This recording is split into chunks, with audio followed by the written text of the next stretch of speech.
Calculus, we're going to go ahead and work these first 15 questions from our multiple choice packet. So question 1, we've got the integral of cosine of 3x dx. Notice that you've got an outer function and an inner function. Your inner function is linear, so I can automatically do anti-chain rule. So I'm going to anti-derive the outer, which is positive sine. Hold everything else. There's step 1. Then step 2, divide by the derivative of the inner, which is 3. Dividing by 3 is the same as multiplying by 1/3. Question 2 is this limit question. Hopefully you've tried and by plugging in 0 for x first and saw that you do have the indeterminate form 0 over 0. You can always do L'Hopital's rule, and you're welcome to. However, for this one, you're going to have to do L'Hopital's rule a few times before you get to a non-indeterminate form. So what I would recommend is factoring.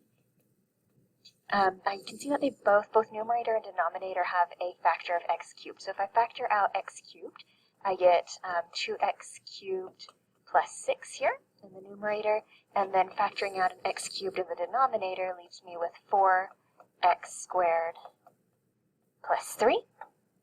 X cubed divided by x cubed is 1, and so then plugging in 0 again, I get 2 times 0 plus 6 over 4 times 0 plus 3, which is 6/3, which is 2. All right, we want to find a value of k, if any, to make f continuous at 2. And this just means that the two limits, the left and the right hand limits, are equal to each other and that the function value is equal to that same value as well. So notice that the top piece gives you the left limit and the function value, and the bottom piece gives me the right limit. And again, we need both pieces there to equal each other at x equals 2. So I'm going to plug in 2 for x into the top piece, so that gives me 2 squared minus 3 times 2 plus 9. And then I'm going to set that equal to the bottom piece, again plugging in 2 for x, so that gives me k times 2 plus 1. And then let's clean this up. So I've got 4 minus 6 plus 9, so that's negative 2 plus 9, which is 7. And then on this side, we'll just leave it as 2k plus 1. So if I subtract 1, that gives me 6. So dividing by 2, k must be 3. If this had asked for what would make the function also differentiable, in addition to setting the two initial pieces equal to each other, you would also need to set their derivatives equal to each other. All right, so here's a very straightforward derivative question. Straightforward in the sense that we know what they're asking of us, just find the derivative. Keep in mind, whenever you've got something like this that you do some color coding here, that you rewrite that exponent. Okay, so I've got this rewritten. Notice that this one has grandma, x cubed, mom, cosine, and baby, 4x. So we're going to start with the blue. So I've got 3, and then I'm holding everything else. Don't forget to drop your power. Okay, so there's the derivative of the outer holding the inner. Now, if you want, cross that off so it's easier to look at. Now I'm just at cosine of 4x. Okay, so now I'm going to derive cosine, which is negative. I'm going to put the negative there. Negative sine, hold the inside. Okay, so now I've got that one taken care of. Now all I have left is the derivative of 4x, which is 4. So if I clean this up a bit, negative 3 times 4 is negative 12. I can rewrite this as cosine squared of 4x sine of 4x, which I believe is b. All right, for this one we're given f of x and we want to know where f has a relative min. And we do this the same way we would do increasing, decreasing. So you're going to find the first derivative and make a number line. So let's see, f prime is 6x squared minus 6x minus 12. Set that equal to 0. I'm going to go ahead and factor out a 6.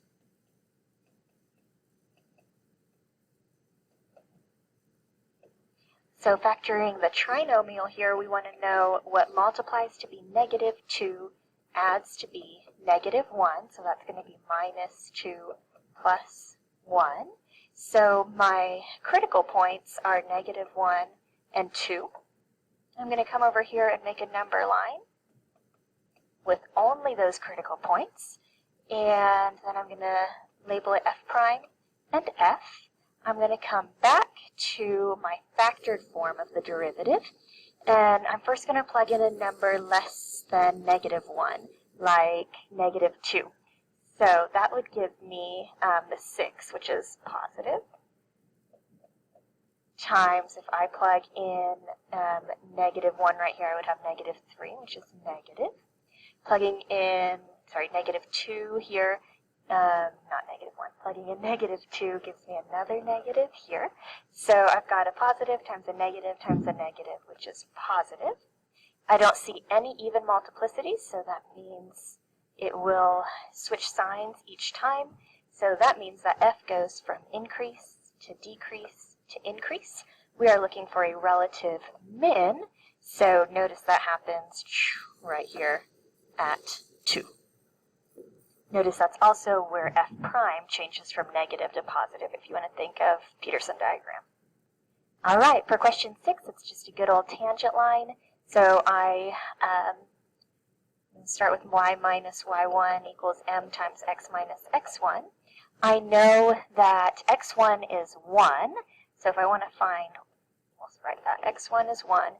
If I want to find y1, that would be f of 1, which would be 2 times 1 minus 1 to the 5th times 1 plus 1, just plugging in 1 for x there. 2 minus 1 is 1, 1 to the 5th is 1, and 1 times 2 is 2. So there's y1. Now to get my slope, I'm going to need f prime of 1, right? So let's find f prime of x first. Notice that you are going to need product rule. I'm going to go, let's see, red times yellow. Also notice that once you're deriving the red, you need chain. Okay, so I'm going to derive the red, that's chain rule. So derivative of the outer, hold the inner, times derivative of the inner. And then continuing on with product rule there, I'm going to hold the yellow. Then I need plus for product. This time reverse it, so hold the red, derive the yellow, which is just 1. Okay, now I'm going to plug in 1 for x. So let's see, this will be 2 minus 1, which is just 1. Usually this simplifies really nicely. And then 1 plus 1 is 2.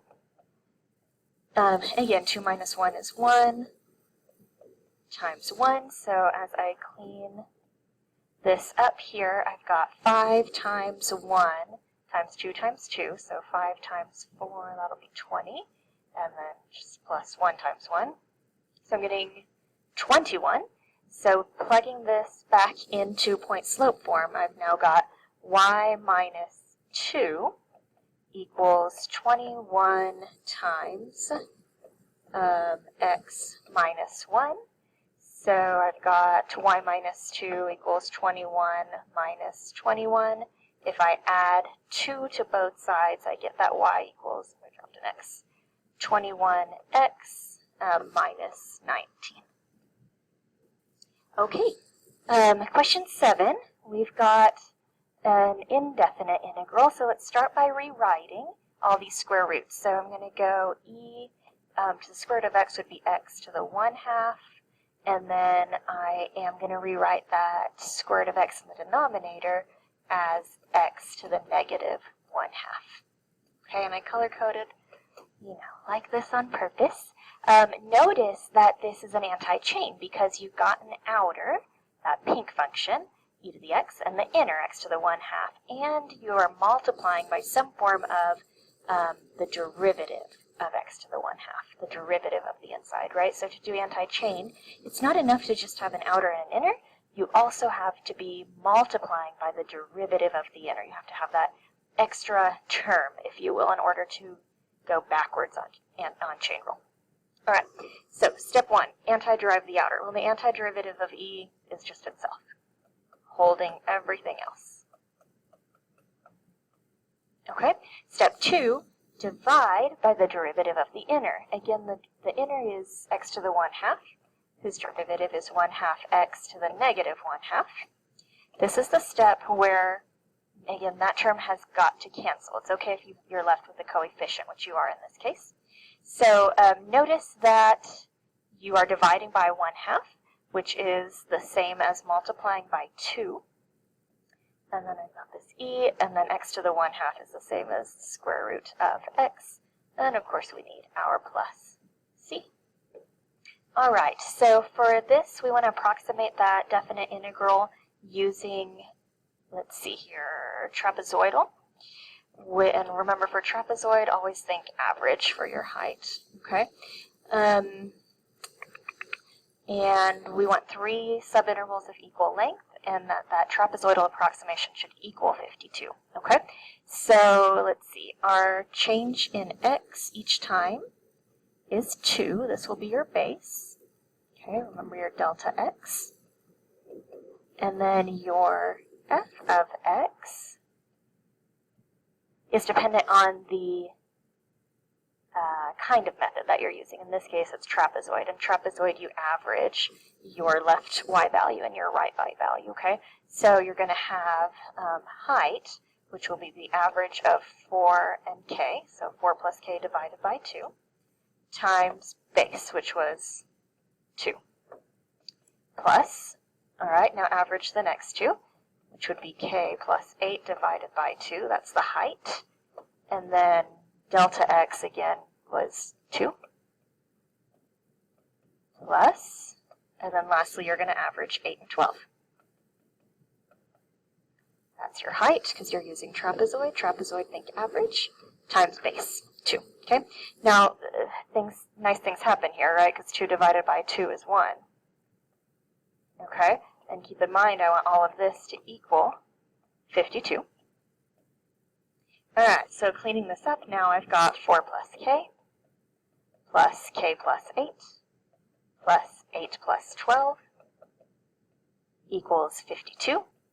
So the left side becomes 32 plus 2k, and that's equal to 52. If I subtract 32 from both sides, I get 20. So dividing both sides by 2, I get that k is 10. All right, for this one, you are given velocity as a function of time. You're also given that position at time 1 is equal to 7, and we want to know the position at time 2. So you're given one function value, asked to find another. That is FTC rearranged. So my position at time 2 is equal to my position at time 1 plus how much I've traveled from time 1 to time 2, which would be d of t, dt. Actually, let me go ahead and plug that in. That's 4 minus 6t squared. All right, so x of 2 is what I'm looking for. X of 1 was given to be 7. And then here I need to anti-derive, so that'll be 4t plus 2t cubed. That's going to be evaluated at t is 2 and 1. So we've got 7 plus, all right, if I plug in 2, I've got 8 plus, be careful with PEMDAS here, 2 cubed is 8, 8 times 2 is 16, minus plugging in 1 gives me 4 plus 2.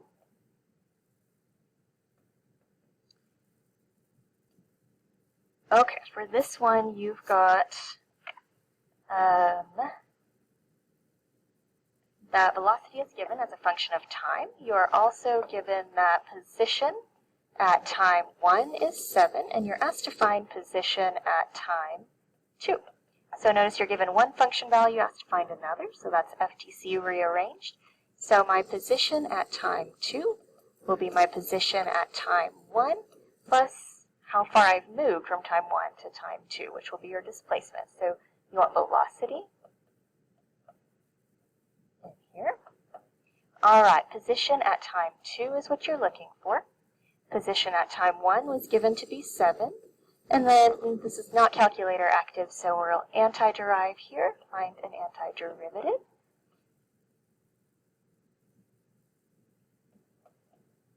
And don't forget to evaluate at time 2 and 1.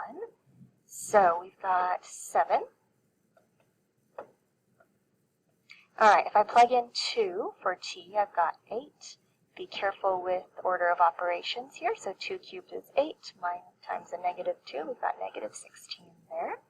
Then minus, and now I'm going to plug in 1, so I've got 4 minus 2.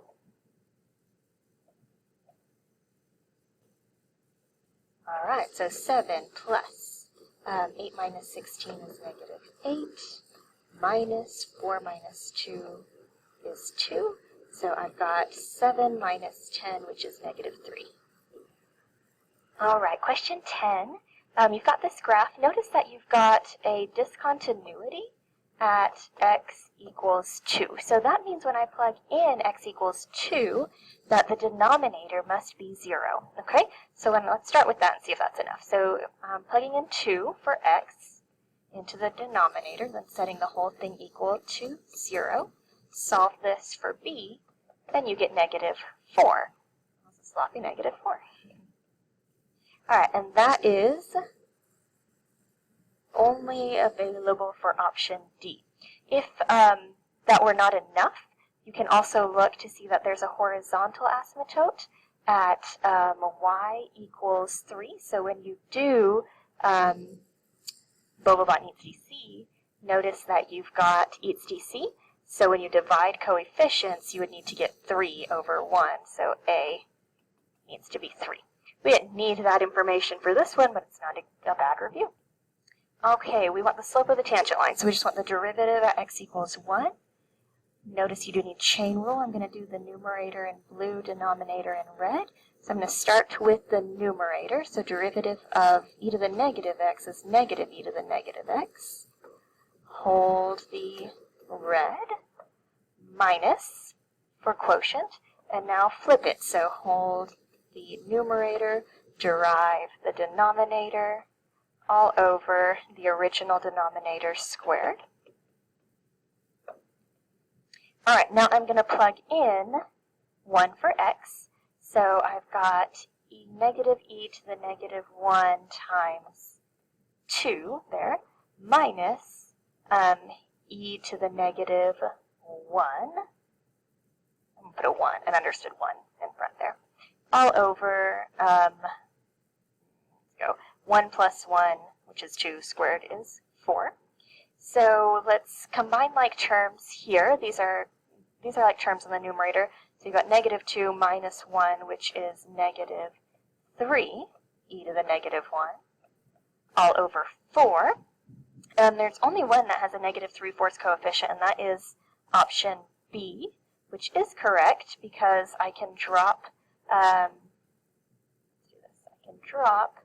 that factor of e to the negative 1 and make it e to the positive 1, which is just e in the denominator. All right, here we've got, we're given f of the square root of e and asked to find f of e. So you're given one function value, asked to find another, and that is FTC rearranged. Square root of e would be smaller than e.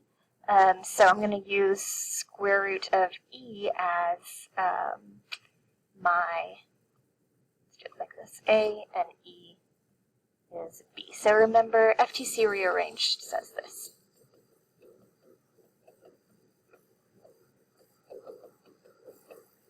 Okay, so now we're going to fill this in for what we're given. So we're looking for f of e.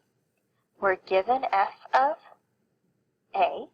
And then we want to integrate from a to e, well, to b, which is e, and then this is 2 over x. Okay, or if you would like to see it maybe like this, 2 times 1 over x. All right, so f of e is what I'm looking for. F of the square root of e was given to be 5.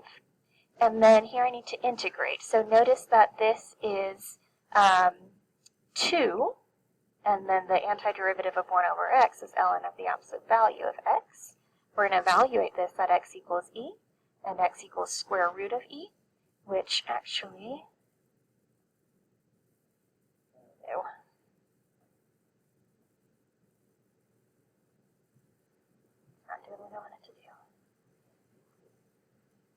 I'm going to rewrite that as e to the 1/2. Okay? All right, so f of e, I've got 5 plus, and then I've got 2 ln of e is already positive, minus 2 ln of e to the 1/2. So this becomes 5 plus, ln of e is 1, so that's just 2, minus 2, and then ln of e to the 1/2. Remember, e and ln are inverses, so when they're next to each other like that, then that means that will simplify to just 1/2. So I've got 5 plus 2 minus 1, which is 5 plus 1. We should be getting 6. All right, for this one, we want to anti-derive. At first, you might think, oh, maybe we could do an anti-chain. The problem is, yes, it's correct that, yes, you have an inner and an outer, but you're not multiplying. There's no, like, 3x squared there, okay? So remember to reverse chain rule. In addition to having an inner and outer, you also have to be multiplying by the derivative of the inner. So unfortunately, we can't do an anti-chain here, so our only hope is to do some algebra. So kind of like that FRQ, we're going to distribute x cubed here first. So x cubed times x cubed, add your exponents, is x to the 6th. And then when I distribute that to the 1, I'll have x to the 3rd. Then I'm going to distribute the 1, so that'll be x to the 3rd plus 1. When we clean this up a little bit,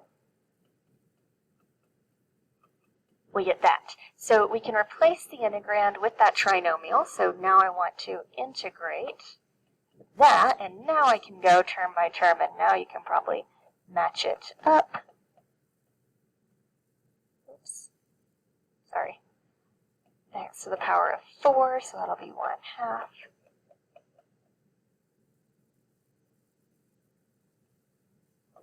All right, this is actually a derivative disguised as a limit. So remember that I can write f prime of, let's go, a as the limit as h approaches 0 of f of a plus h minus f of a all over h. And you can see that we have this format, right? So in this case, what I want you to write is that f of x is e to the x, and a is 2. So if I want f prime of 2, well, f prime of x is e to the x, so f prime of 2 is e to the 2. All right, so this one, what I'd like for you to do for your correction is kind of sketch the curve that you see. So let's see, we've got y of 0 is 1, so I've got the point 0, 1, which is up here.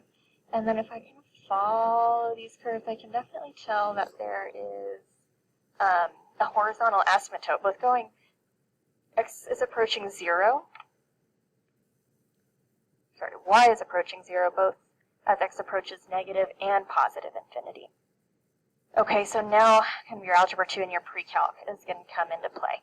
So let's think about these graphs. Cosine of x is a wave, right? It does not have any asymptotes. Okay, so it can't be that. Option B is a parabola opening down. Again, no asymptotes. Option C is e to the x, exponential growth.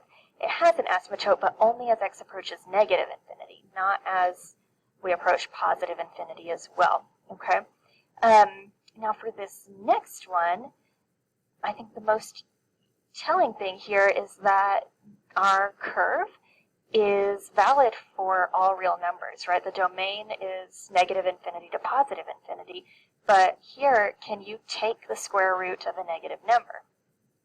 You can't and get a real number out at least. So notice that if x is, for example, greater than 1, like if x is 2, you get an imaginary number here. So this one, even if you don't know what the graph looks like, you can tell that the domain is, let's write it like that, domain not all reals, okay? But option E, Notice that if you are trying to find the limit as x approaches negative infinity and positive infinity, you have bigger on bottom. So that would give me a limit, write it maybe a little sloppy, but limit as x approaches both plus and minus infinity of, let's call that f of x, is 0, because you have Bobo, right? And if you plug in, I mean, this was the case for all of them, but if you plug in x equals 0, you do get y equals 1. So option E is our winner.